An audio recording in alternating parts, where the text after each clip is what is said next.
अगर आप भी उन लोगों में से हैं जो एफसीआरए संशोधन बिल के संसद में रुकते ही इसे जेपीएससी यानी कि ज्वाइंट पार्लियामेंट्री कमेटी में भेजे जाने की खबर सुनकर निराश हो गए थे, तो जरा सा रुकिए। पहली नजर में यह फैसला आपको सरकार की लाचारी, राजनीतिक दबाव या फिर पीछे हटने की एक बहुत बड़ी नाकामी लग सकता है।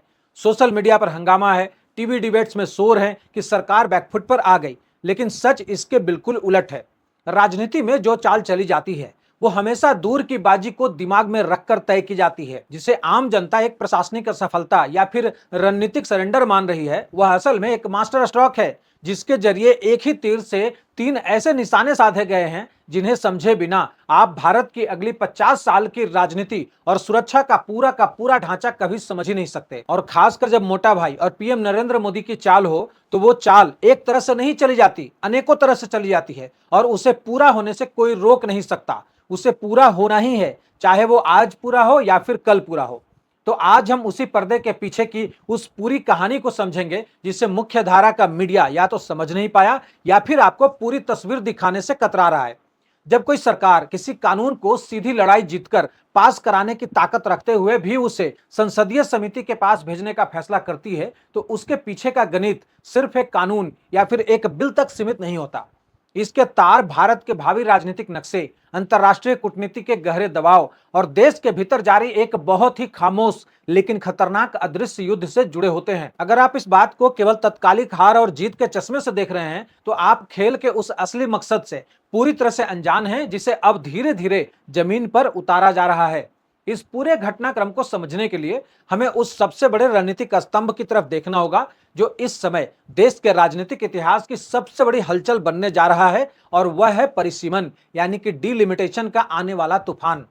भारत में जल्द ही नई राष्ट्रीय जनगणना का काम शुरू होना है, जिसके तुरंत बाद पूरे देश की लोकसभा और विधानसभा सीटों का नए सिरे से पुनर्गठन होना पूरी तरह से तय है। अभी तक देश में जो संसदीय सीटें काम कर रही हैं, वे 1971 की जनगणना के पुराने फॉर्मूले और 2011 के आंकड़ों के अधूरे समायोजन पर टिकी हुई है। आज हालत यह हो चुकी है कि कई राज्यों में एक एक सांसद 12 लाख से लेकर 20-22 लाख तक की आबादी का प्रतिनिधित्व करने के लिए मजबूर हैं, जो कि किसी भी प्रशासनिक या लोकतांत्रिक पैमाने पर व्यवहारिक ही नहीं है। जब 2026 के बाद जनगणना के बाद परिसीमन का चाबुक चलेगा, तो भारत का पूरा राजनीतिक नक्शा हमेशा के लिए बदल जाएगा। उदाहरण के तौर पर महाराष्ट्र में लोकसभा की सीटें 48 से बढ़कर सीधे 72 के आसपास पहुंचने का अनुमान है। वहीं उत्तर प्रदेश में यह संख्या 80 से छलांग लगाकर 120 के बड़े आंकड़े को छू सकती है। राजस्थान, मध्य प्रदेश और गुजरात जैसे राज्यों में भी सीटों का भारी इजाफा होगा। लेकिन असली पेच यहां नहीं है। असली चुनौती उस संवैधानिक दीवार की है जिसे तोड़े बिना इस परिसीमन को लागू करना किसी भी सरकार के लिए पूरी तरह से असंभव है। इस पूरे ढांचे को बदलने के लिए संसद में कोई साधारण बहुमत काम नहीं आने वाला। इसके लिए संविधान संशोधन विधेयक पास कराना होगा, जिसके लिए लोकसभा और राज्यसभा दोनों सदनों में 2/3 यानी कि 2/3 मेजोरिटी की सख्त जरूरत होती है। अब जरा उस राजनीतिक गणित को ध्यान से समझिए जहां से राजनीति का असली खेल शुरू होता है। 2/3 बहुमत हासिल करने के लिए सत्ताधारी गठबंधन को सिर्फ अपने सांसदों के भरोसे नहीं छोड़ा जा सकता। इसके लिए दक्षिण भारत की क्षेत्रीय शक्तियों जैसे कि तमिलनाडु की डीएमके और पूर्वोत्तर भारत के कई राज्यों की क्षेत्रीय पार्टियों का समर्थन मिलना बेहद अनिवार्य है। पूर्वोत्तर के नागालैंड, मिजोरम, मेघालय जैसे राज्य काफी हद तक क्रिश्चियन बहुल आबादी वाले क्षेत्र हैं, और दक्षिण भारत में भी कई ऐसे मजबूत वोट बैंक हैं जो विदेशी फंडिंग या फिर एनजीओ से जुड़े मुद्दे पर बेहद संवेदनशील और सतर्क रहते हैं। अगर सरकार एफसीआरए बिल को संसद में अपनी संख्या बल की ताकत पर जबरदस्ती पास कराने पर अड़ जाती, तो इसका सीधा और तत्कालिक असर उन क्षेत्रीय सहयोगियों के साथ जो रिश्ते हैं उन पर पड़ता, जिनकी मदद परिसीमन वाले संवैधानिक बिल के लिए सबसे ज्यादा जरूरी है। अगर सरकार एफसीआरए बिल को संसद में अपनी संख्या बल की ताकत पर जबरदस्ती पास कराने पर अड़ जाती, तो इसका सीधा और तत्कालिक असर उन क्षेत्रीय सहयोगियों के साथ रिश्तों पर पड़ता, जिनकी मदद परिसीमन वाले संवैधानिक बिल के लिए सबसे ज्यादा जरूरी है। अगर एफसीआरए पर जीत पकड़ी जाती, तो पूर्वोत्तर और दक्षिण भारत के सहयोगी दल तुरंत छिटक जाते और परिसीमन के लिए जिस 2/3 बहुमत की सख्त जरूरत है, वह हमेशा हमेशा के लिए लटक जाता। अब जरा कंपेयर कीजिए कि देश के दीर्घकालिक हित में क्या ज्यादा महत्वपूर्ण है, परिसीमन जैसे विशालकाय संवैधानिक सुधार को आसानी से पास कराना, या फिर एफसीआरए को तुरंत पास कराने के चक्कर में अपने ही गठबंधन के हाथों को कमजोर कर लेना। एफसीआरए कानून कोई ऐसा विषय नहीं है जिसे पास कराने के लिए संविधान संशोधन की जरूरत पड़े। इसे तो सरकार एक साधारण बहुमत से भी किसी भी सामान्य सत्र में पास करा सकती है, या फिर जरूरत पड़ने पर सीधे अध्यादेश यानी कि ऑर्डिनेंस के जरिए रातों रात लागू कर सकती है। इसलिए सरकार ने अपनी प्राथमिकताओं का बेहद कड़ा और रणनीतिक चुनाव किया। परिसीमन को पहली प्राथमिकता पर रखा और एफसीआरए को जेपीसी की प्रक्रिया के जरिए आगे बढ़ाने का समझदारी भरा रास्ता चुन लिया। लेकिन यहां एक बड़ा सवाल खड़ा होता है कि क्या एफसीआरए बिल के जेपीसी में चले जाने से विदेशी फंडिंग पर लगाम लगाने का काम पूरी तरह से रुक गया है? सोशल मीडिया और आम चर्चाओं में यही सबसे बड़ा भ्रम फैला हुआ है कि जब तक नया बिल संसद में पूरी तरह से पास होकर कानून नहीं बन जाता, तब तक सब कुछ पहले जैसा ही ढीला ढाला चलता रहेगा। लेकिन जमीनी प्रशासनिक सच्चाई इससे बिल्कुल अलग और चौंकाने वाली है। सरकार ने बिल को संसद के पटल पर औपचारिक बहस के लिए रखने से पहले ही कानून के प्रशासनिक ढांचे के तहत एफसीआरए 2.0 के कड़े नियमों को अधिसूचित यानी कि नोटिफाई कर दिया है, और वे 1 जुलाई से ही पूरे देश में पूरी कानूनी ताकत के साथ में लागू हो चुके हैं। कानूनी प्रक्रिया का यह ऐसा पहलू है जिसे बहुत कम लोग गहराई से समझते हैं। संसद के पास होने वाला बिल एक वैधानिक ढांचा देता है, लेकिन प्रशासनिक नकेल कसने की असली चाबी गृह मंत्रालय के पास पहले से मौजूद उन नियमों और पोर्टल्स में होती है जिन्हें बिना किसी बड़े संसदीय ड्रामे के तुरंत लागू किया जा सकता है। सरकार ने एफसीआरए पोर्टल्स, बैंकों की रियल टाइम्स मॉनिटरिंग और स्टेट बैंक ऑफ इंडिया की मुख्य दिल्ली शाखा के जरिए फंड ट्रांसफर की निगरानी प्रणाली को इतना मजबूत कर दिया है कि एक एक डॉलर और एक एक यूरो की आवाजाही पर 24 घंटे सीधी नजर रखी जा रही है। यानी कानून का जो असली शिकंजा किसी एनजीओ की गर्दन पर कसना चाहिए था, वह प्रशासनिक स्तर पर पहले ही पूरी तरह से कस दिया गया है। अगर हम आंकड़ों की गहराई में उतरें तो इस प्रशासनिक प्रहार की भयावहता समझ में आती है। साल 2014 में जब केंद्र में सत्ता परिवर्तन हुआ था, तब भारत में लगभग 52,000 ऐसे एनजीओ पंजीकृत थे जो विदेशों से बेधड़क पैसा वसूल रहे थे, और उनका कोई हिसाब किताब तक नहीं मांगा जाता था। पिछले कुछ सालों की लगातार कार्रवाई और हालिया नोटिफाई हुए सख्त नियमों के बाद इनमें से 28,400 से भी ज्यादा एनजीओ के लाइसेंस पूरी तरह से रद्द किए जा चुके हैं। आज की तारीख में पूरे देश में केवल 14,000 से 16,000 के आसपास ही ऐसे एनजीओ बचे हैं जिनके पास विदेशी फंडिंग हासिल करने की वैध अनुमति है, और वे सभी अब नए और कड़े एफसीआरए पोर्टल्स के जरिए एक एक पैसे की जवाबदेही देने के लिए मजबूर हैं। अब उस सबसे बड़े राज पर से पर्दा उठाते हैं जिसे विदेशी फंडिंग का सबसे खौफनाक सच माना जाता है। भारत में आने वाले विदेशी फंड को लेकर आमतौर पर यही धारणा बनाई जाती है कि यह पूरा का पूरा पैसा केवल धार्मिक रूपांतरण या फिर धर्मांतरण गतिविधियों के लिए जाता है। लेकिन खुफिया एजेंसियां, वित्तीय जांच इकाइयां और गृह मंत्रालय के विस्तृत डाटा का विश्लेषण एक बेहद खतरनाक कहानी बयां करती है। लेकिन हकीकत यह है कि कुल विदेशी फंडिंग का केवल 30% हिस्सा ही सीधे तौर पर धार्मिक या फिर सांस्कृतिक रूपांतरण से जुड़ी गतिविधियों में इस्तेमाल होता है। बाकी का 70% फंड जो है वो एक ऐसे अदृश्य और बेहद संगठित नेटवर्क में झोंका जाता है जिसका सीधा मकसद भारत के आर्थिक, औद्योगिक और सामरिक हितों को भीतर से खोखला करना होता है। अब देखिए, यहां पर यह भी बात समझना बहुत जरूरी है, जैसा कि बहुत सारे लोग ये समझते हैं कि जैसे ही एफसीआरए लागू हो जाएगा तो भाई विदेश से फंड आना कम हो जाएगा, बंद हो जाएगा। तो ऐसा कुछ नहीं है। एफसीआरए कानून का सीधा एक लाइन मतलब समझिए कि भाई जो भी फंड, आपको फंड लाने से रोका नहीं जा रहा है। आप भर भर के फंड लाइए, आप जितना ला सकते हैं लाइए, लेकिन आप कागज दिखा दीजिए कि भैया कितना फंड आया है, हमने कहां कितना खर्च किया है, बस यही, और कुछ नहीं है। सीधा एक लाइन में समझिए। एनजीओ कह रहा है या फिर जो ऐसे तत्व हैं वो कह रहे हैं कि भैया हम पैसे लाएंगे लेकिन पेपर नहीं दिखाएंगे।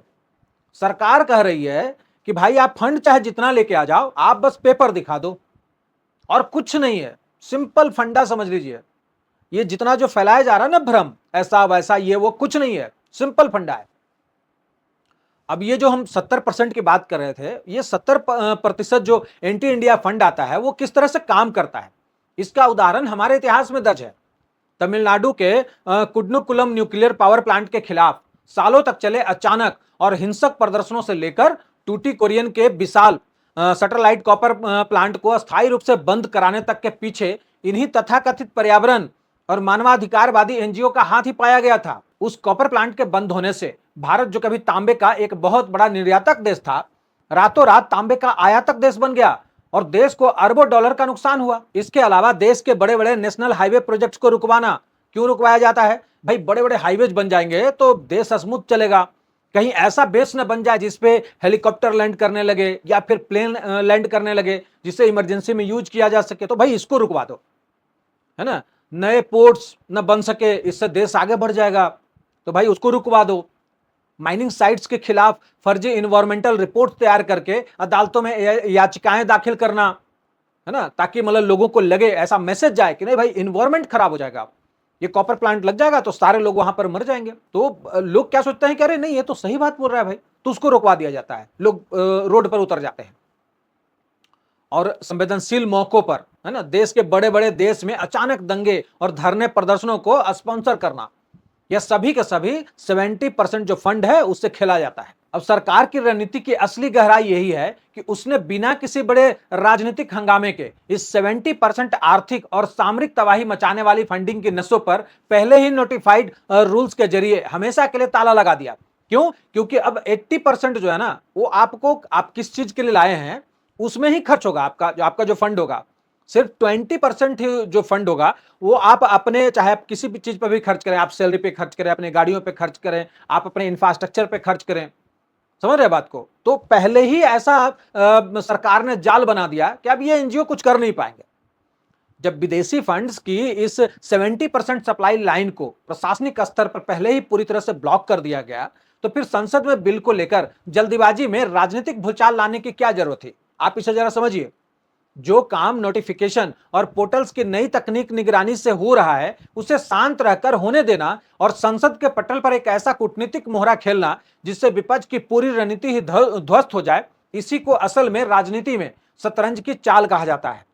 अब आते हैं तीसरे सबसे महत्वपूर्ण और कूटनीतिक स्तंभ पर, जो यह साफ करता है कि इस बिल को जेपीसी यानी कि संयुक्त संसदीय समिति में भेजने के पीछे कितना बड़ा नैरेटिव मास्टर स्ट्रोक छुपा हुआ है। अगर आप थोड़े समय पीछे जाकर केंद्र सरकार की रणनीतियों का पैटर्न देखें तो आपको वक्फ संशोधन बिल की कहानी याद आएगी। वक्फ बिल को भी जब पहली बार सामने लाया गया था, तब देश और दुनिया में एक ही शोर मचाया गया था कि सरकार तानाशाही रवैया अपना रही है।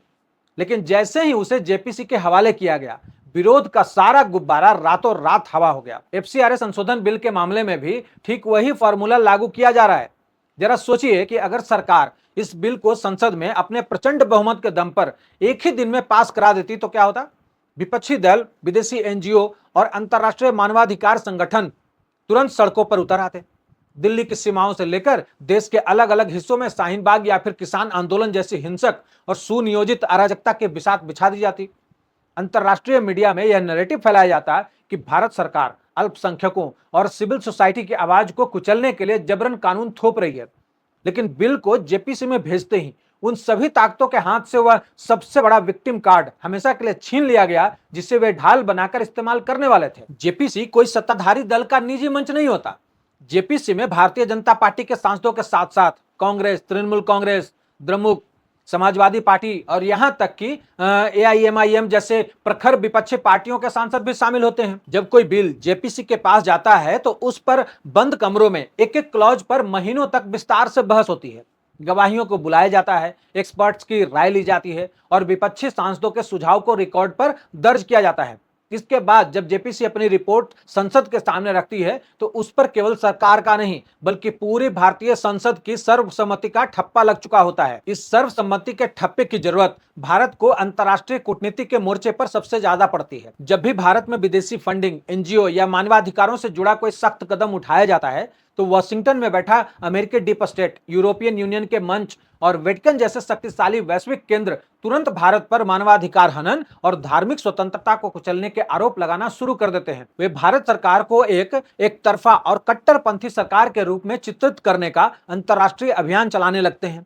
लेकिन जब यही कानून जेपीसी की कसौटी से तपकर बाहर निकलेगा तो भारत के विदेश मंत्रालय के पास दुनिया के किसी भी मंच पर यह कहने का अकाट्य तर्क होगा कि यह फैसला किसी एक पार्टी या विचारधारा का नहीं है, बल्कि इसमें भारत के सभी धर्मों, सभी विचारधाराओं और विपक्ष के तमाम नुमाइंदों की सहमति शामिल है। कूटनीतिक मोर्चे के अलावा इसका एक और बेहद मजबूत पहलू है अदालती और कानूनी सुरक्षा।